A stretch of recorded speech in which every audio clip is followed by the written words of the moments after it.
Good morning, everyone. So for those of you who have met me before, many of you will know that I'm a man on a mission. And so I just wanted to tell you, because I haven't shared it with many people, but I want to tell you just briefly why I'm on that mission and what the mission is. And I suspect that many of you are on similar missions. So in the late 80s, I had an opportunity after university to spend a year working in India. And it was a fabulous year, but I came back a little bit terrified. And I was terrified because of Baywatch. Here was 1 billion people watching Baywatch, seeking our lifestyle. And I was thinking, what if that actually happened? And so I came back on a mission to make sure that we could be the best example we can be, because we are an example. So that was my personal mission. So I ask you, I have to admit I'm a DJ in my spare time, so I had to include that. But I came back and I said, what do I really, really want?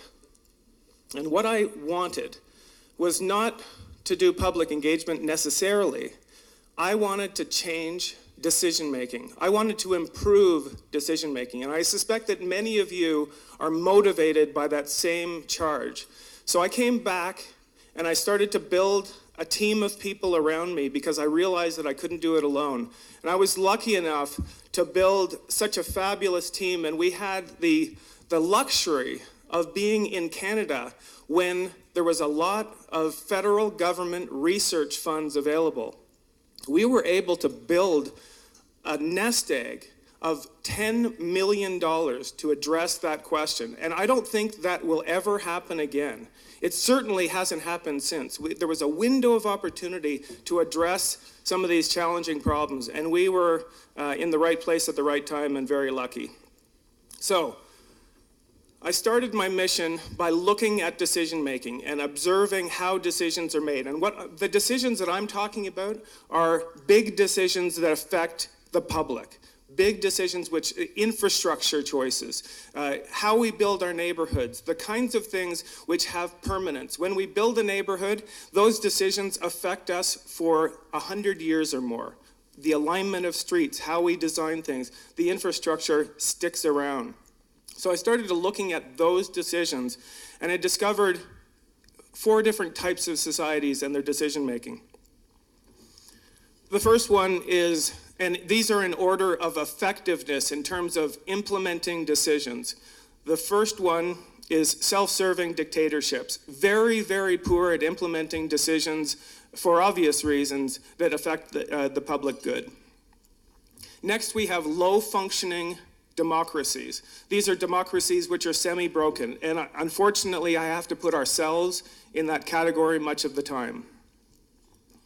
Then we've got high-functioning democracies, democracies where there's a really active public role in decision-making and there's accountability and transparency. Sometimes we eke into that category, but we mostly wallow somewhere in between those two. The most successful communities that I saw worldwide were benevolent dictatorships. And I thought long and hard of whether or not that was the best path to the future, and I met some wonderful, benevolent dictators. And I had to conclude that no, this is where we ought to be. So then I started looking at what's the decision-making chain?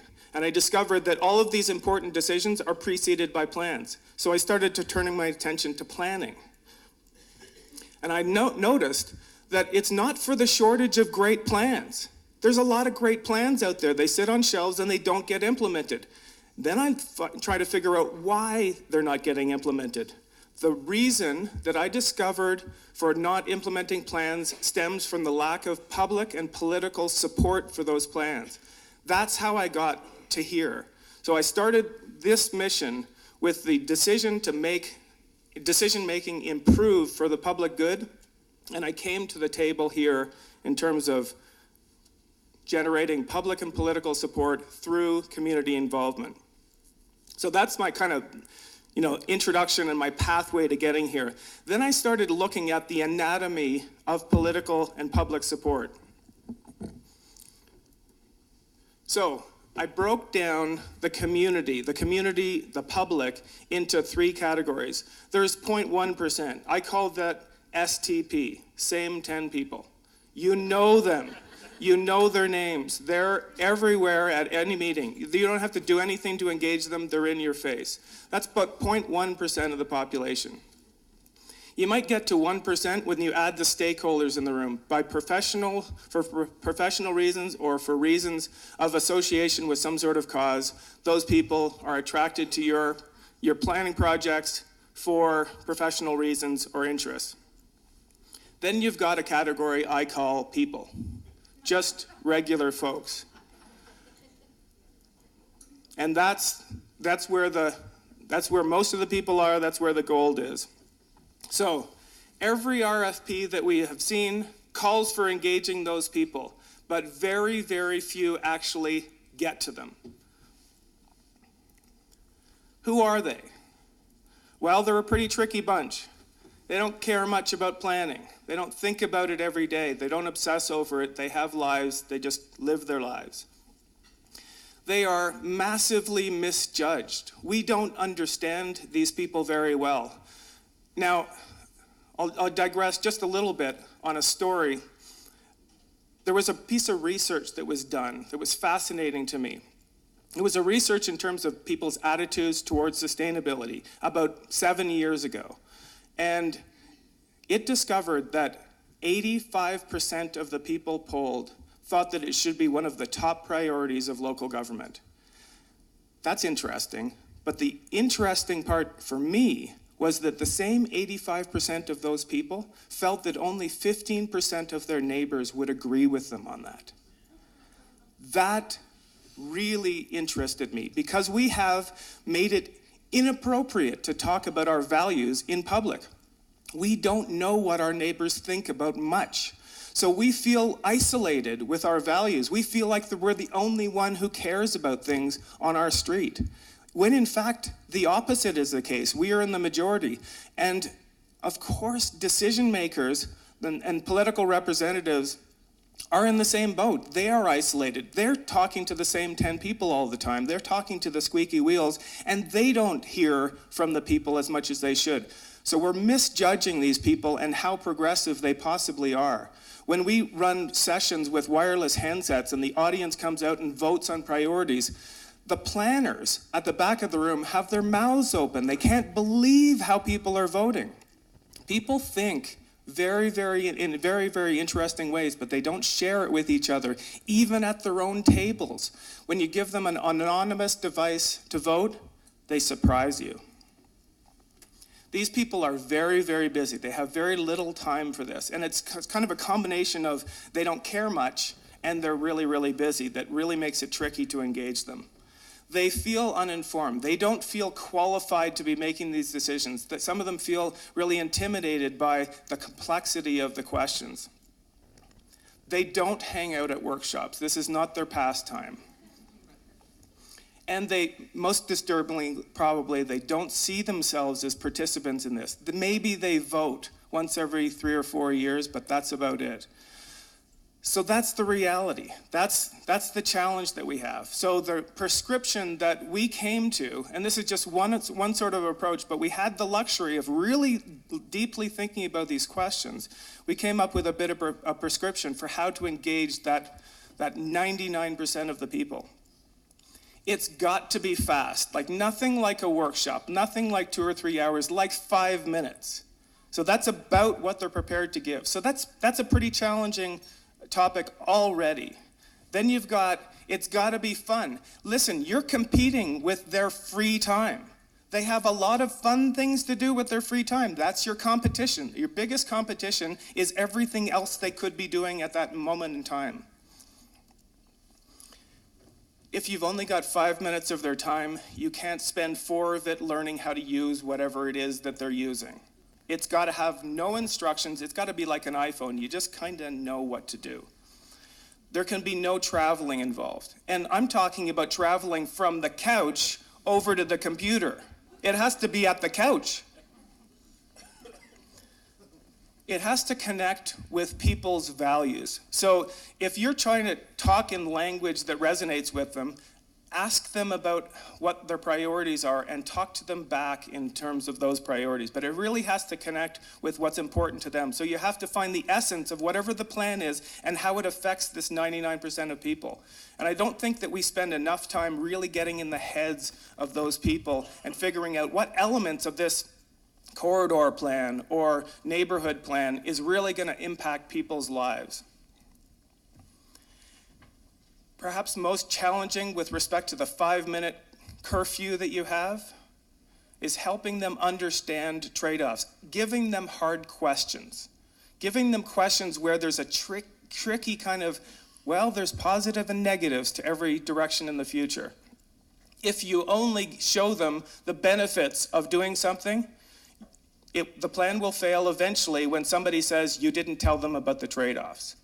So if you follow how all of these plans end up failing and you look at the pitfalls, you start to discover that these things are the things that trip you up.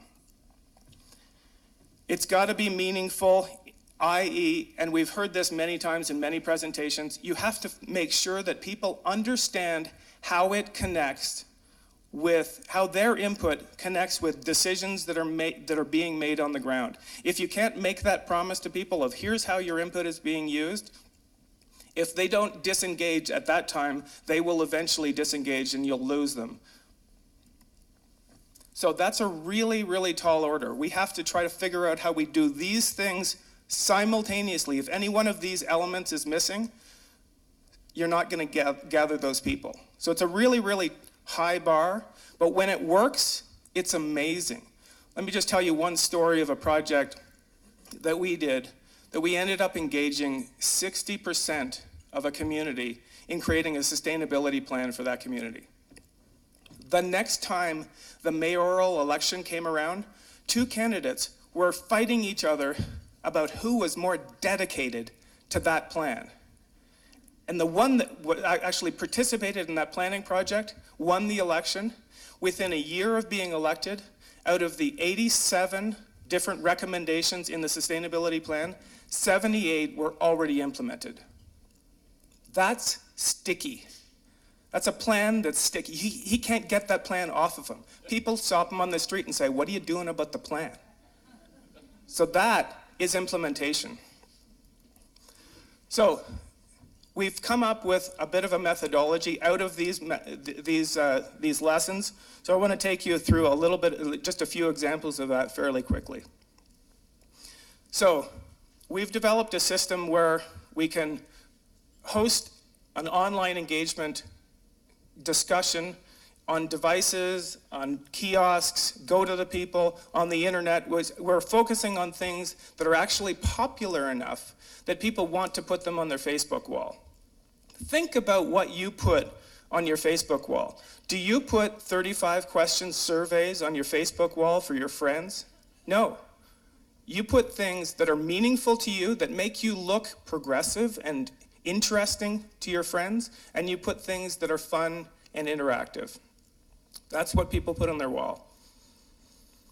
So what we've done, because we needed to develop a system that was cost-effective to implement and fast to implement, but also flexible enough that it could be adapted for any planning project, we created kind of like a deli where we have different screens that we can put together in different orders depending on what your planning project calls for. So let me take you through some examples. So here I've opened up a number of different tabs. And here we've got a town area, a town center that's being developed. We can come in here and rank our priorities. So the very first question you should ask the public is what's important to them. And then you can orient what they're seeing after that according to their priorities. So you see community event benefits I see first. And here we can look at different scenarios of how this town center could evolve, and we can see how it performs on our top priorities. We can see better performing and worse performing options. We can also see visualizations of how it could look. And then we can simply say, I like this one. Then we got a very quick visual preference survey. I like that, I don't like that, and so forth. And you're done.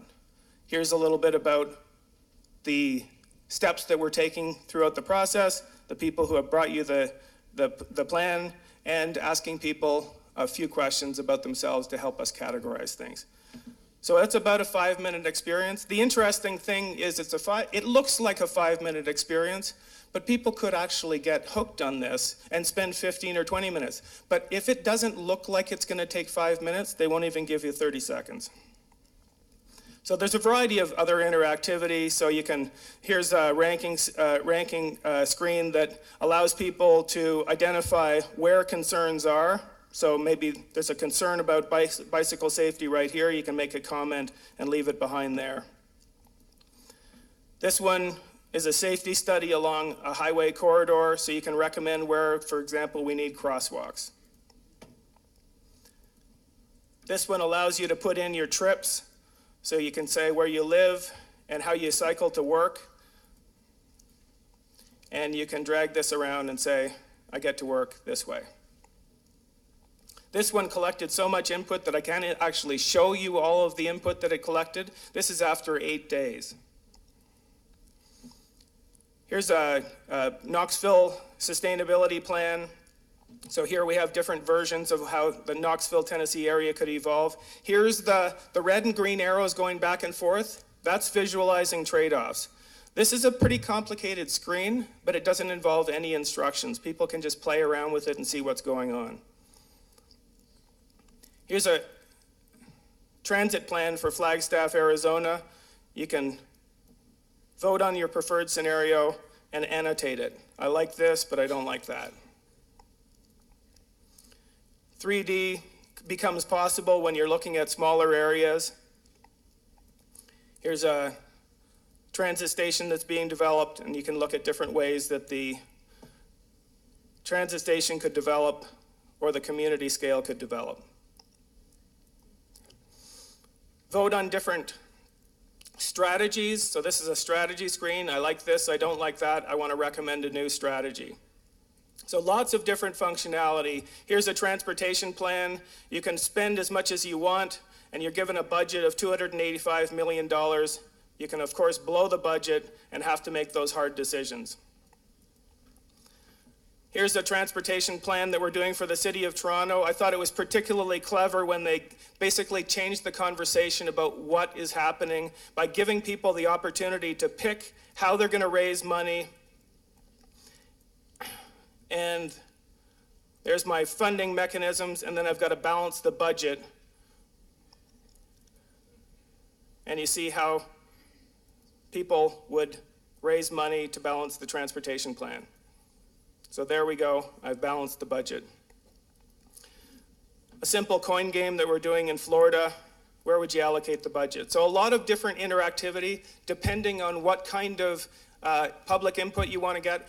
Our specialty is trying to make it as much game-like as possible, but collect input that's relevant to your plan. So that's sort of where I've come from in terms of my personal mission. And I noticed that, you'll notice that I've got these cards on everybody's table. The idea is, we would love to stay in touch with you, obviously, but we really want some ideas from you about what have you thought of or what have you experienced in terms of online engagement that might be relevant. We're putting together a best practices guide for people so they can go through and look at what some of the best practices are in terms of online engagement. Any ideas that you have, I will put your name in the paper as a contributor, and I will consider those ideas as we're putting together this best practice. So please do just take a few minutes to fill out that card. On the back of it, put down some best practices, and we're going to put together a draft of this for October 18th. There's my contact information. Thank you so much for your attention. I really appreciate making a presentation to a group of fellow practitioners. Usually I don't get to speak to this kind of crowd. Usually it's people who do very part-time public participation, and so I get a lot of scrunched eyeballs, but it's nice to see so many friendly faces. Thank you very much. Dave Biggs, everybody.